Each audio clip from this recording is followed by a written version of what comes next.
Hello दोस्तों, आज हम देखेंगे इंटरप्रिटेशन ऑफ स्टैट्यूट अर्थात संविधियों का निर्वचन क्या है। संविधि क्या है?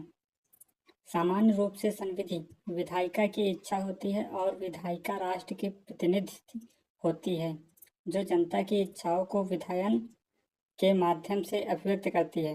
विधायिका अपनी इच्छा को संविधि द्वारा क्रियान्वित करती है अर्थात जो भी कानून बनाया जाता है वह विधायन की अनुमति से ही बनाया जाता है और उसके अर्थ के अनुसार ही उसका अर्थ निकाला जाता है जिसके लिए वह कानून बनाया गया है। मैक्सवेल के अनुसार संविधि विधायिका की इच्छा होती है और निर्वचन न्यायाधीश उसी इच्छा को लागू करने तथा संविधि की भाषा को संदिग्ध होने की स्थिति में उसके आशय को अन्वेषित करने का करता है। तो निर्वचन के नियम के अनुसार न्यायालय द्वारा जो भी सिद्धांत प्रतिपादन किया जाता है वे भी संविधि के अंग बन जाते हैं। आगे देखते हैं संविधि के निर्वचन का अर्थ।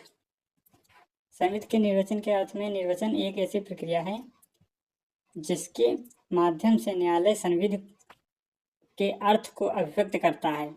निर्वचन का अर्थ है अर्थ निर्धारण अर्थात कि इसमें बताया जाता है कि निर्वचन एक ऐसी प्रक्रिया है जिसका कर्तव्य केवल अर्थ का निर्धारण करना होता है कि किसी शब्द का क्या अर्थ निकल रहा है और क्या अर्थ होना चाहिए था, जैसा कि कानून में उसे उल्लेखित किया गया है उसका निर्वचन उसी प्रकार किया जाना चाहिए। जब न्यायालय के समक्ष कोई मामला आता है तो उस स्थिति में न्यायालय संविधि के रूप में अभिव्यक्त किए गए प्राधिकारिक सूत्रों को लागू करती है, परंतु जब उसे लागू करने में संदिग्धता की स्थिति उत्पन्न हो जाती है तब न्यायालय निर्वचन के सहायता से उस संदिग्धता को दूर करता है। इस प्रकार विधायन के सही आशय को खोजने की पूरी प्रक्रिया को निर्वचन के नाम से जाना जाता है। कोई संविधि बिना उद्देश्य के निरर्थक होती है, इसीलिए न्यायाधीश प्रत्येक संविधि के सन्निहित मूल आशय को खोजता है और उसका निर्वचन की कसौटी पर परीक्षण करता है। इसके लिए वह निर्वचन के अनेक नियमों का सहारा ले सकता है। निर्वचन का उद्देश्य संविधियों के निर्वचन का कार्य प्राचीन समय से ही चला आ रहा है, परंतु आज की अपेक्षा प्रारंभ में उसकी उतनी महत्वता नहीं थी अर्थात तभी प्राचीन समय में इसका अधिक महत्वपूर्ण नहीं माना जाता था। निर्वचन के उद्देश्य पर प्रकाश डालते हुए देखते हैं निर्वचन कैसे कैसे होता है। मैक्सवेल महोदय के ने अपनी पुस्तक इंटरप्रिटेशन ऑफ स्टैट्यूट्स में कहा गया है। मैक्सवेल की पुस्तक इंटरप्रिटेशन ऑफ स्टैट्यूट है। यह एमसीक्यू पेपर में अधिकतर आता है, जैसे कि एपीओ एग्जाम है उसमें पूछा जा चुका है। संविधियों के निर्वचन का मुख्य उद्देश्य अथवा आशय यह निर्धारित करना है कि संविधि में जिस भाषा का प्रयोग किया गया है उसका अभिव्यक्त या विवक्षित रूप से क्या अर्थ है। इसमें यह भी देखा जाता है कि किसी वाद विशेष में व्याख्याकार द्वारा दी गई व्याख्या प्रयोग होती है या नहीं। नंबर 1, विधि में स्थायित्व की अपेक्षा विधायिका सामान्य सिद्धांतों एवं नियमों का लेखन करती हैं। भविष्य में उत्पन्न परिस्थितियों में उन्हें लागू कर उसकी सार्थकता बनाए रखने तथा उन्हें जीवित रूप से निर्वचन का कार्य करता है। नंबर 2, संविधि में तकनीकी विधिक शब्दावली का प्रयोग। संविधियों में प्रायः तकनीकी विधिक शब्दावली का प्रयोग किया जाता है जिससे भाषा में स्पष्टता एवं सरलता का अभाव रहता है। तकनीकी भाषा लस्त-पस्त का प्रयोग होने के कारण संविधिक सामान्य जन की समझ के परे रहता अर्थात जो तकनीकी भाषा होती है वह सामान्य लोगों के समझ के बाहर होती है, इसीलिए निर्वचन की जरूरत पड़ती है। वास्तविक कार्यान्वयन विधायिका द्वारा संविधि का निर्माण से समस्या का समाधान नहीं हो जाता है। न्यायालय के समक्ष जब विवादास्पद प्रश्न उत्पन्न होते हैं तो न्यायाधीश को यह निर्धारित करना होता है कि उनके समक्ष प्रस्तुत विवादास्पद विषय, घटना या परिस्थितियों से संबंधित अधिनियम के अंतर्गत आते हैं कि नहीं।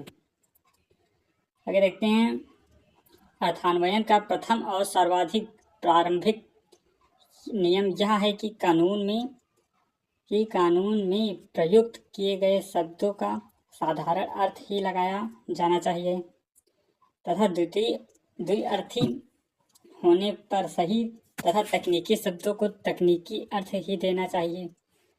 जैसे कि नंबर 1 में देखते हैं कि समान शब्द समान अर्थ लगाया जाना चाहिए। अर्थात पहला निर्वचन का पहला नियम यह है कि समान शब्द का समान अर्थ लगाया जाना चाहिए। संविधि के विभिन्न भागों में प्रयुक्त होने वाले समान शब्दों का समान अर्थ ही लगाया जाना चाहिए, अलग अलग नहीं किया जाना चाहिए। परंतु संविधि में यदि विभिन्न स्थानों पर भिन्न भिन्न परिस्थितियां दृष्टिगत होती हैं, तब संविधि की विषय वस्तु एवं संदर्भ की मदद ली जा सकती है। नंबर 2 में बताया गया तकनीकी शब्दों का तकनीकी अर्थ देना चाहिए। अर्थात इसमें बताया गया जो तकनीकी शब्द होते हैं उसका अर्थ भी तकनीकी होना चाहिए। तकनीकी विषय में प्रयुक्त किए जाने वाले शब्दों का तकनीकी अर्थ ही देना चाहिए। साथ ही विधायिका के आशय को ध्यान में रखकर ही तकनीकी अर्थ दिया जाना चाहिए। अर्थात तकनीकी अर्थ ऐसा होना चाहिए जो विधायिका के संपूरक हो, अर्थात विधायिका मानती हो। यह आवश्यक है कि सामान्य शब्दों का प्रचलित अर्थ ही दिया जाना चाहिए। जो सामान्य शब्दों में प्रचलन होता है उसका ही अर्थ दिया जाना चाहिए। जब संविधि द्विअर्थी हो, साथ ही संदेह की गुंजाइश हो, तो शब्दों का स्पष्ट अर्थ या ठीक अर्थ ही दिया जाना चाहिए। अर्थात इसमें बताया गया जब एक ही शब्द के कई अर्थ निकलते हों या उसमें मतभेद होने का शंका हो, तो उसका अर्थ एकदम सटीक व ठीक दिया जाना चाहिए, जिससे मतभेद व संदेह की गुंजाइश ना हो। इसमें कुछ महत्वपूर्ण केस हैं, देखते हैं। पहला है राम अवतार वर्सेस सहायक बिक्रीकार अधिकारी, 1961 का केस है। इसमें पान की पत्तियों को सब्जी की परिभाषा में शामिल करने का प्रश्न उठा था। अपीलार्थी का कहना था कि पान वेजिटेबल है जो कर मुक्त है, परंतु सुप्रीम कोर्ट ने इसका प्रचलित अर्थ देते हुए कहा कि सब्जी वह है जो किचन गार्डन में उगाई जाती है तथा किचन टेबल पर उसका प्रयोग किया जाता है, अतः पान इसमें शामिल नहीं है। और दूसरा केस है वाघ वर्सेस मिडलटन का, जो 1853 का केस है। इसमें कहा गया कि जहां व्याकरणिक अर्थात शाब्दिक अर्थान्वयन स्पष्ट प्रकट करता है और संदेहहीन है, वहां व्याकरणिक अर्थात शाब्दिक अर्थान्वयन को वरीयता दी जानी चाहिए जब तक कि कतिपय सशक्त और स्पष्ट प्रतिकूल ना हो। और एक केस है मोहरी बेबी वर्सेस धर्मदास घोष का। यह केस है, इसमें प्रीवी काउंसिल काउंसिल ने शाब्दिक निर्वचन के आधार पर भारतीय संविधा अधिनियम 1872 की धारा 11 तथा अन्य संबंधित उपबंधों की व्याख्या कर निश्चय किया कि अवयस्क द्वारा की गई संविधा शून्य है। इसी शब्दों का प्रसंगमलक अर्थान्वयन शब्दों का अर्थ उस प्रसंग से निकलता है जिसमें उसको प्रयोग हुआ होता है। महाराज सिंह वर्सेस उत्तर प्रदेश राज्य, 1977 का केस है। इसमें सुप्रीम कोर्ट द्वारा स्पष्ट किया गया कि एक शब्द के बहुत से अर्थ निकलते हैं। किसी विधि में किसी शब्द का अर्थ जानने के लिए हमें चाहिए कि हम उस संदर्भ को देखें जिसमें उसका प्रयोग किया गया है। सुप्रीम कोर्ट ने कारण स्पष्ट करते हुए कहा कि बहुत सारे संदर्भ से वह कुंजी मिल जाएगी जिसकी सहायता से हम जान सकते हैं कि उस शब्द का अर्थ क्या है और उस और उसे किस भावना में ग्रहण किया जाना चाहिए। उसकी पृष्ठभूमि से पता चलेगा कि उससे क्या आभासित है तथा यह संकेत मिलेगा कि उसका प्रयोग करने में विधानमंडल का आशय क्या था। अर्थात कोई भी उपबंध को सूक्ष्मतः पढ़ने से उसमें क्या कहा जाता है नहीं पता चलता है, जबकि जब तक कि उसे संपूर्ण रूप से पढ़ा नहीं जाता। शाब्दिक और व्याकरणिक नहीं किया जा सकता है, ढूंढने हेतु लागू किया जाता है। कतिपय आधारों पर शाब्दिक अर्थान्वयन के साकुंचय की अनुमति नहीं। अर्थान्वयन को विधायिका के आभासित आशय के आधार पर संकुचित, यद्यपि शाब्दिक और व्याकरणिक अर्थान्वयन को विधायिका का आशय है, फिर भी इस अर्थान्वयन का विस्तार या संकुचन विधानमंडल के कल्पित आशय का अनुमत नहीं है। स्पष्ट भाषा हो तो विधान का विस्तार नहीं किया जा सकता है। यह A.N. राय पुलिस आयुक्त वर्सेस सुरेश श्याम सिंह 2006 के केस में कहा गया था।